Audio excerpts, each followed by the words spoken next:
అత్యాధునిక labs, international collaborations, advanced placements. మీ dream career ని రీచ్ అవ్వడానికి మీ best choice Godavari global university.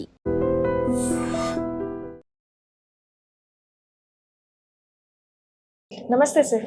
నమస్తే సార్, ఈరోజు ఇంకోటి ఏంటంటే గ్యాస్ట్రిక్ ఇష్యూస్, ట్రబుల్స్. గ్యాస్ట్రిక్ అనగానే అందరు గుర్తొచ్చేది యాసిడిటీ, గ్యాస్, ఇండైజేషన్, లేకపోతే ఏమంటే బర్పింగ్ ఇలాంటివి అంటారు కదా. ఇలాంటి వాటికి అవాయిడ్ చేయడానికి, రాకుండా ఉండడానికి ఏదైనా రెమెడీస్ ఉన్నాయా సార్? చాలా ఉన్నాయమ్మా. మీరు గూగుల్ సెర్చ్లో చూసినట్లయితే ఎక్కువ మంది ఈ గ్యాస్ట్రిక్ ట్రబుల్ సమస్యకు సంబంధించి నేచురల్ రెమెడీస్ సెర్చ్ చేసే వాళ్ళు ఎక్కువ ఉన్నట్లు మనకు అర్థమవుతుంటుందమ్మా. చాలా మంది చూస్తుంటారమ్మా. కాబట్టి ఈ గ్యాస్ట్రిక్ ట్రబుల్ సమస్య వెరీ కామన్. చిన్న పిల్లల నుంచి పెద్దల వరకు it's very very common problem అనమాట. కాబట్టి పొట్ట బాగుంటే దేహం బాగుంటుందని చెప్పేసి పెద్దలు చెప్తుంటారమ్మా. సో పొట్టలో ఏదైనా వికారాలు జరిగినప్పుడే ఆ యొక్క ప్రభావం దేహం మీద పడేసి రకరకాల జబ్బులు వస్తుంటాయి. వచ్చినటువంటి జబ్బులు త్వరగా తగ్గకుండా పరిస్థితి ఏర్పడుతుంటుంది అనమాట. కాబట్టి ఎప్పుడైతే జీర్ణ వ్యవస్థ ఆరోగ్యవంతంగా సమర్థవంతంగా తన కర్తవ్యాన్ని తను నిర్వహిస్తుంటుందో ఎలాంటి జబ్బులు రాకుండా ఉంటాయి. అంటే వేళకు మంచి ఆకలి అవుతుండాలి, తీసుకున్న ఆహారం బాగా జీర్ణమయ్యేటువంటి పరిస్థితి ఉండాలి. అదేవిధంగా విసర్జన, మన దేహంలో ఆ యొక్క వ్యర్థ పదార్థాలు కూడా టయానికి విసర్జితం పడుతుండాలి. దీనికంతా కేంద్రీకృత స్థానము జీర్ణ వ్యవస్థ. జీర్ణ వ్యవస్థ బాగుంటే ఇవన్నీ సరికి సమర్థవంతంగా ఉంటాయి. మరి గ్యాస్ట్రిక్ ట్రబుల్ సమస్య అనేసరికి రకరకాల లక్షణాలు వస్తుంటాయమ్మా. అన్ని లక్షణాలు అందరిలో ఉండవు. కొంతమందిలో కొన్ని లక్షణాలు వస్తుంటాయి.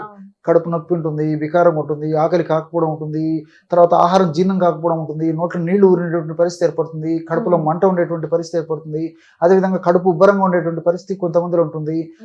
తర్వాత మోషన్ సరిగ్గా కాదు, కొంతమందికి 3-4 సార్లు మోషన్ అవుతుంటాయి. ఈ విధంగా తర్వాత కొంతమందికి అపానవాతం, గ్యాస్ అని చెప్పేసి అపానవాతం, ఫ్లాటస్ అని చెప్పేసి అంటుంటారు. అపానవాతం విపరీతంగా ఇదైపోతుంటుంది. దుర్వాసనతో కూడిన అపానవాతం కొంతమందిలో ఇదైపోతుంది. శబ్దంతో కూడి చాలా మానసికంగా చాలా కుంగిపోతుంటారు ఈ అపానవాత సమస్య ఉన్నటువంటి వాళ్ళు. ఇలా కొంతమందిలో గ్యాస్ట్రిక్ ట్రబుల్ సమస్య కలుగుతూ ఉంటుంది అనమాట. ఈ విధంగా లక్షణాలు మరి కొంతమందిలో కొన్ని రకాల లక్షణాలు ఉంటాయి. కొంతమందికి గ్యాస్ట్రిక్ ట్రబుల్ సమస్య వల్ల దీని ప్రభావం చేత మరి నొప్పులు కూడా మొదలవుతాయి. నడుము నొప్పి కానీ, మోకాళ్ళ నొప్పులు కానీ, భుజం నొప్పి కానీ, తలనొప్పి కానీ, అదేవిధంగా వీపు నొప్పి కానీ, పిక్కల నొప్పులు కానీ, కాళ్ళ నొప్పులు కానీ, ఇలాంటి నొప్పులు కూడా ఈ గ్యాస్ట్రిక్ ట్రబుల్ సమస్య వల్ల కొంతమందికి కలిగేటువంటి పరిస్థితి ఏర్పడుతుంది. కాబట్టి గ్యాస్ట్రిక్ ట్రబుల్ సమస్య తగ్గితే కానీ నొప్పులు కూడా తగ్గవు. కాబట్టి గ్యాస్ట్రిక్ ట్రబుల్ సమస్య తగ్గడానికి ప్రయత్నం చేసుకోవాలన్నమాట.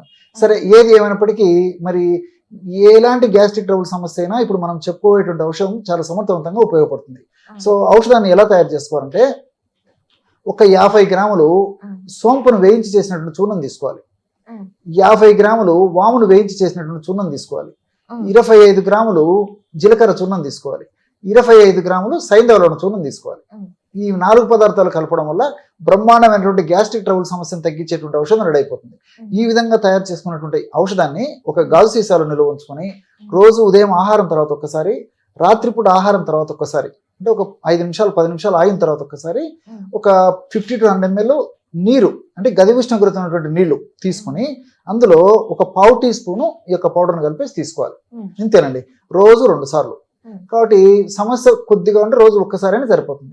ఈ విధంగా రెగ్యులర్గా తీసుకోవడం వల్ల నేను ఇంతకుముందు చెప్పినటువంటి లక్షణాలు ఏవైతే చెప్పానో ఆ లక్షణాలన్నిటినీ సమర్థవంతంగా కంట్రోల్ చేయగల, సమర్థవంతంగా ఆ సమస్యల నుంచి ఎదుర్కోగలటువంటి ఈ యొక్క ఔషధ గుణాలు ఈ యొక్క ఫార్ములా సొంతం. కాబట్టి మరి దీర్ఘకాలం పాటు వాడినప్పటికీ ఎలాంటి ఇబ్బంది ఉండదు.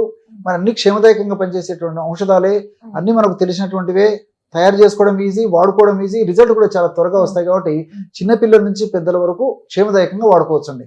దీనివల్ల ఎలాంటి ప్రాబ్లమ్స్ కూడా ఉండవు. అంటే చాలా మందికి, కొంతమందికి మార్నింగ్ టైం, ఈ టైంలో ఈ ప్రాబ్లం వస్తుంది గ్యాస్ట్రిక్, కొంతమంది నైట్ టైం ఎక్కువ ఉంటుంది సార్. అలాంటి వాళ్ళకి ఏ రెమెడీ ఉంటుంది? సో ఇదే రెమెడీ పనిచేస్తుందండి. ఇదే రెమెడీ పనిచేస్తుంది. సో రెగ్యులర్ గా సఫర్ అయ్యే వాళ్ళు కూడా ఇదే వాడుకోవచ్చు. అలా ఇక్కడ మరొకటి విషయంగా మనం తెలుసుకోవాలి. ఈ రోజుల్లో మరి నాగరికత పెరిగిపోయింది, పాశ్చాత్య సంస్కృతి పెరిగిపోయింది, అలవాట్లు మారిపోయాయి, జీవన విధానం మారిపోయింది. మరి ఎక్కువ శాతం మందిలో మరి కనీసం నెలలో ఇంచుమించు 1 వారం రోజులు 10 రోజులు కూడా రాత్రి కూడా లేట్ గా ఫుడ్ తీసుకోవాల్సిన పరిస్థితి చాలా మందిలో కలుగుతుందండి. సో ఆఫీస్ వర్క్ కానీ, లేదా కాలేజ్ వర్క్ కానీ, ఇంకోటి కానీ, వాళ్ళ వర్క్స్ అయిపోయిన తర్వాత రాత్రి ఏదైనా ఫంక్షన్స్ ఉన్నప్పుడు అటెండ్ అవుతుంటారు. సో లేట్ అవర్స్ లో ఫుడ్ తీసుకుంటారు. ఆ తీసుకునేటువంటి ఫుడ్ కూడా జనరల్ గా ఏదో ఫ్రెండ్స్ తోనో, బంధువులతోనో, లేకపోతే శ్రేయోభిలాషులతోనో తమాషాగా మాట్లాడుకుంటూ, లేకపోతే ఆ కాన్వర్జేషన్స్ లో ఏదో సరదాగా తిందామని చెప్పేసి రకరకాల ఫుడ్ తీసుకుంటుంటారు.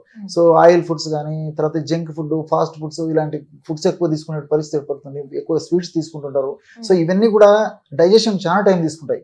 సో దీని యొక్క ప్రభావం చేతనే అనేక మందికి మరి వెయిట్ రావడము, షుగర్ రావడము, బీపీ రావడము, హార్మోనల్ ఇంబ్యాలెన్సెస్ రావడము, వాట్ నాట్ ఎల్స్, ఇలాంటి అనేక రకాల సమస్యలు వస్తాయి. మరి అలాంటి సందర్భాల్లో కూడా అంటే ఏదైనా ఫంక్షన్స్కి అటెండ్ అయినప్పుడు ఆ పదార్థాలు తీసుకున్నప్పుడు కూడా దాని యొక్క ప్రభావం మన దేహం మీద ఉండకుండా ఉండాలంటే ఈ పౌడర్ మనం దగ్గర పెట్టుకుంటే మరి ఇంటికి వచ్చిన తర్వాత కానీ లేకపోతే అక్కడే కానీ వసతి ఉంటే ఫంక్షన్ దగ్గర కానీ లేకపోతే ఇంటికి వచ్చిన తర్వాత కానీ ఒక 1/2 టీ స్పూన్ ఆ పౌడర్ని వీలైతే ఒక 50 to 100 ml గోరువెచ్చని నీళ్లు, అలా కాకపోతే మామూలు నీళ్లు కానీ అందులో కలిపేసి తీయడం వల్ల, సేవించడం వల్ల మరి మనకు చెడు కలగజేసేటువంటి ఆహార పదార్థాల యొక్క ప్రభావం వల్ల కలిగేటువంటి గ్యాస్ట్రిక్ ట్రబుల్ సమస్య లక్షణాలని ఇబ్బంది లేకుండా ఉంటాయండి. సో బాడీకి హాని లేకుండా ఉంటుంది కాబట్టి మనం అక్కడ ఫుడ్ తీసుకున్నప్పుడు సంతృప్తి ఉంటుంది. సో ఫుడ్ వల్ల బాడీకి ఇబ్బంది ఉండదు కాబట్టి అట్లా ఏదన్నా అవసరం ఉన్నప్పుడు ఈ విధంగా కూడా వాడుకోవచ్చు అండి. చాలా మంది సార్ ఇప్పుడు మనం అంటే ఇంట్లో తయారు చేసుకునే రెమెడీ చాలా మటుకి కొంతమంది టైం దొరకదు చేసుకోవడానికి, బయట షాప్ లో కానీ కొనుక్కోవాలి ఆయుర్వేదం అనుకుంటే అప్పుడు ఎలా చేస్తారు? అలాంటి వాళ్ళకి ఏంటంటే శంఖవటి అని చెప్పేసి మాత్రలు దొరుకుతాయండి. శంఖవటి బాగా నిదానంగా ప్రేక్షకులు, ఎందుకంటే చాలా మంది నోట్ చేసుకోవడానికి కూడా ప్రయత్నం చేస్తుంటారు కాబట్టి మళ్ళీ కూడా చెప్తాను చూడండి. శంఖవటి అది మనకు మాత్రల రూపంలో దొరుకుతాయి. ఆ శంఖవటి అనేటువంటి మాత్రలని ఉదయం ఒక టాబ్లెట్, రాత్రి ఒక టాబ్లెట్, ఆహారం తర్వాత మింగేసేసి నీళ్ళైనా తీసుకోవచ్చు, లేకపోతే పల్చటి తాజా మజ్జిగైనా తీసుకోవచ్చు. ఈ విధంగా శంఖవటి మాత్రలు తీసుకున్నప్పటికీ చాలా సమర్థవంతమైన ఫలితాలు, గ్యాస్ట్రిక్ ట్రబుల్ సమస్యలు కలుగుతాయి. రెండవది అజమోదార్క అని చెప్పేసి ఒక మందు దొరుకుతుందండి. అజమోదార్క పూర్వకాలం వామ్ వాటర్ అని చెప్పేసి అనేవాళ్ళు. అజమోదార్క అనేటువంటి పేరుతో దొరుకుతుంది అనమాట. అజమోదం అంటే వాము. నేను ఇది ముందు ఫార్ములాలోనే మీకు చెప్పడం జరిగింది వాముతో ఎలా ఔషధం తయారు చేసుకోవాల్సింది. ఆ వామును ప్రధానంగా ఉపయోగించి ఒక లిక్విడ్ కూడా తయారు చేసినటువంటిది మన మార్కెట్ లో దొరుకుతుంది, అజమోదార్క. అది లిక్విడ్ రూపంలో దొరికేటువంటి ఔషధాన్ని మనం తెచ్చుకొని ఆయుర్వేద షాపుల్లో దొరుకుతుంది కాబట్టి దాన్ని తెచ్చుకొనేసేసి ఆహారం తర్వాత రోజు ఉదయం ఒకసారి రాత్రి ఒకసారి ఒక 50 ml గోరువెచ్చని నీళ్ళలో 5 to 10 ml ఈ యొక్క ఔషధాన్ని కలిపి సేవిస్తున్నారు. సో ఈ విధంగా సేవించడం వల్ల వివిధ రకాల గ్యాస్ట్రిక్ సమస్యలు తగ్గిపోతాయి. ఇంకొక ఔషధం కూడా ఉందండి. సో అవిపత్తికర చూర్ణం అని చెప్పేసి ఒక ఔషధం ఉంది. అవిపత్తికర చూర్ణం ఇది మనకు పౌడర్ రూపంలో దొరుకుతుంది. రోజు ఉదయం ఒకసారి, సాయంత్రం ఒకసారి, ఆహారానికి ముందు కానీ తర్వాత కానీ ఎప్పుడైనా సరే ఒక టీ స్పూన్ పొడిని ఒక కప్పు నీళ్ళలో కలిపేసి సేవించడం వల్ల కూడా వివిధ రకాలైన గ్యాస్ట్రిక్ సమస్యలు తగ్గుతాయి. లేకపోతే అవిపత్తికర చూర్ణం లేకపోతే మరొక ఔషధం కూడా భాస్కర లవణ చూర్ణం అని చెప్పేసి దొరుకుతుంది. భాస్కర లవణం దాని పేరు. ఇది కూడా గ్యాస్ట్రిక్ ట్రబుల్ సమస్యలకు చాలా సమర్థవంతంగా పనిచేస్తుంది.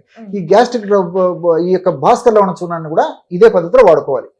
ఒక ఉదయం ఒకసారి, రాత్రి ఒకసారి, ఆహారానికి ముందు దీనైతే భాస్కర లవణాన్ని అయితే ఆహారానికి ముందు ఒక 100 ml పల్చటి తాజా మజ్జిగలో 1/2 టీ స్పూన్ పొడి కలుపుకొని తీసుకోవాలి.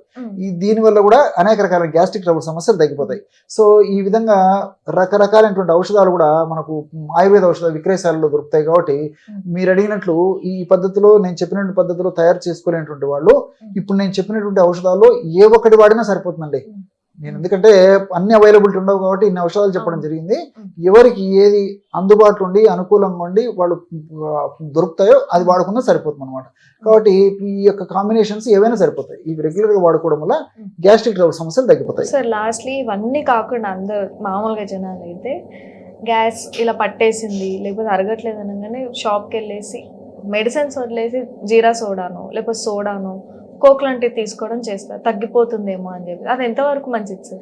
అది ఏమాత్రం మంచిది కాదు, ఆరోగ్యదాయకం కాదు, ఆమోదయోగ్యం కాదు, క్షేమదాయకం అంతకన్నా కదమ్మా.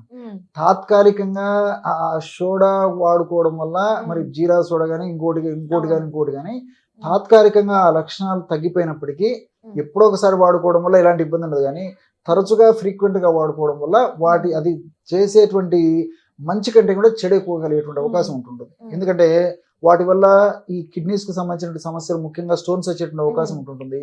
అంతేకాకుండా మన ప్రేవుల్లో మన దేహానికి మేలు చేసేటువంటి గట్ బ్యాక్టీరియా, మంచి బ్యాక్టీరియా ఉందో ఆ బ్యాక్టీరియా డ్యామేజ్ అయ్యేటువంటి పరిస్థితి ఏర్పడుతుంది అనమాట. ఎప్పుడైతే ఆ బ్యాక్టీరియా డ్యామేజ్ అయిపోతుందో అప్పుడు చెడ్డ బ్యాక్టీరియా విపరీతంగా వృద్ధి చెందుతుంది. ఎప్పుడైతే ఈ చెడ్డ బ్యాక్టీరియా వృద్ధి చెందుతుందో అనేక రకాలైన జబ్బులు వస్తాయి. అంటే మీరు బీపీ అనుకోనివ్వండి, షుగర్ కానివ్వండి, తర్వాత వెయిట్ కానివ్వండి, రక్తనాళాల సమస్యలు కానివ్వండి, వాట్ నాట్ తెలుసండి, కొత్త అనేక రకాల జబ్బులు కూడా వచ్చేదానికి అవకాశం ఉంటుంటుంది. కాబట్టి సరే ఎప్పుడో ఒకసారి మాత్రం తాత్కాలికంగా వాడుకోవచ్చు అండి. ఫ్రీక్వెంట్ గా వాడుకుంటే మాత్రం దాని యొక్క ప్రతిఫలాన్ని మనం ఫేస్ చేయాల్సి వస్తుంది. No other way. Done sir, thank you so much. Okay మా okay. And for more videos, Please subscribe to iDream. Please subscribe to iDream. Please subscribe iDream. And please subscribe to iDream. For more videos, subscribe to iDream. please like, share and subscribe to the channel. Congratulations, iDream. Subscribe to iDream. Subscribe to iDream. So subscribe to iDream Media. iDream की iDream team अंदर की huge congratulations. Please subscribe iDream Media. Please subscribe to iDream. Subscribe iDream. Please subscribe to iDream. iDream అంటే నా కళల ఛానల్ను subscribe చేసుకున్న నోరు తిరుగుతలేదు, మీరైతే గంట గుర్తు కొట్టండి. For more such videos, please subscribe to iDream. Subscribe to iDream. Please subscribe to iDream. Please subscribe iDream Media. Please do subscribe to iDream. Please subscribe to iDream Media. For best entertainment and information, please subscribe iDream. And don't forget to subscribe to iDream.